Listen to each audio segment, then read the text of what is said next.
وہ آپ کی مدد کرنے کے لیے, میری مدد کرنے کے لیے وہ ہمیشہ تیار رہتا ہے. پر کوئی پکارے تو صحیح,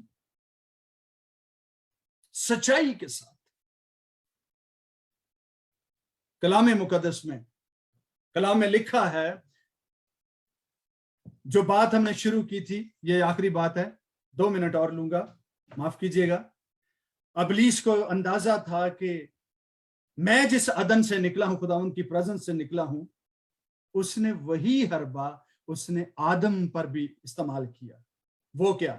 جو اس نے سوچا تھا کہ میں ستاروں سے اوپر اپنا تخت بناؤں گا, میں اپنی پوزیشن جو ہے میں اتنا بڑا ہو جاؤں گا کہ خدا چھوٹا ہونا شروع ہو جائے گا, میں خدا کی مانند بن جاؤں گا. اور ہم نے پچھلے سرمن دیکھا کہ تو نے اپنا دل جو ہے وہ خدا کا سا بنا لیا ہے. تو سمجھتا ہے کہ تو خدا ہے, پر تو بشر ہے. میں تجھے سمندر کی گہرائیوں میں, پاتال میں اتار دوں گا. پاتال کے کیڑے تیرا بچھونا ہوں گے اور اوڑھنے بھی ہوں گے. پہلے موتی ہوتے تھے, اب کیڑے کاڑے جو ہیں وہ تیرے جسم پر لوٹیں گے.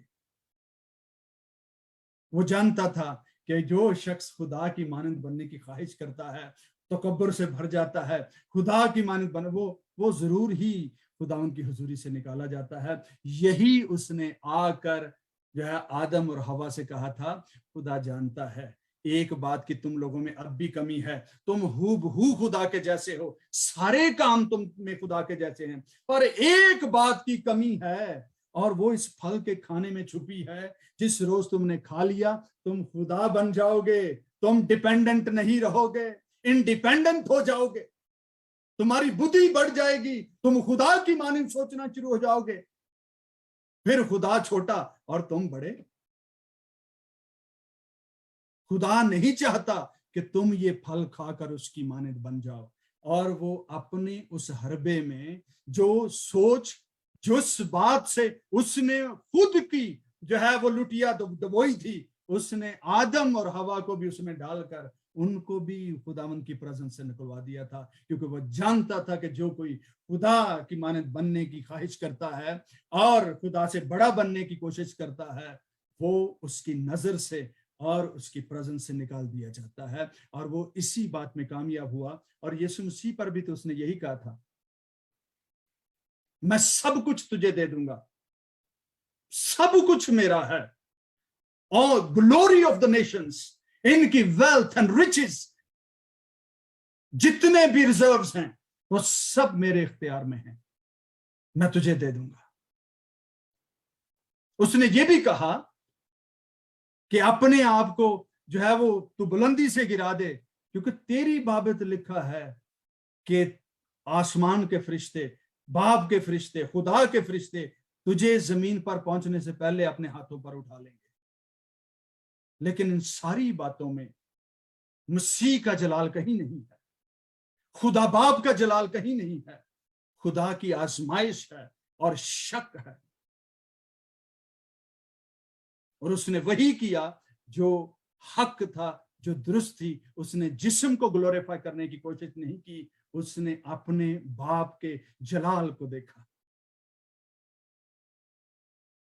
جب جب جسم گلوریفائی ہوتا ہے تب تب انسان جو ہیں وہ اپنی پٹڑی سے ہٹتے ہیں, اپنی راہ سے بے راہ ہو جاتے ہیں. اور گتسمنی میں جو آدم ہے وہ ہمارے لیے پرفیکٹ ایگزامپل ہے کہ ہم آزمائش میں ہمیں کیا کرنا چاہیے. خداوند آپ سب کو اور مجھے بھی اس کلام کے وسیلہ سے برکت بخشے.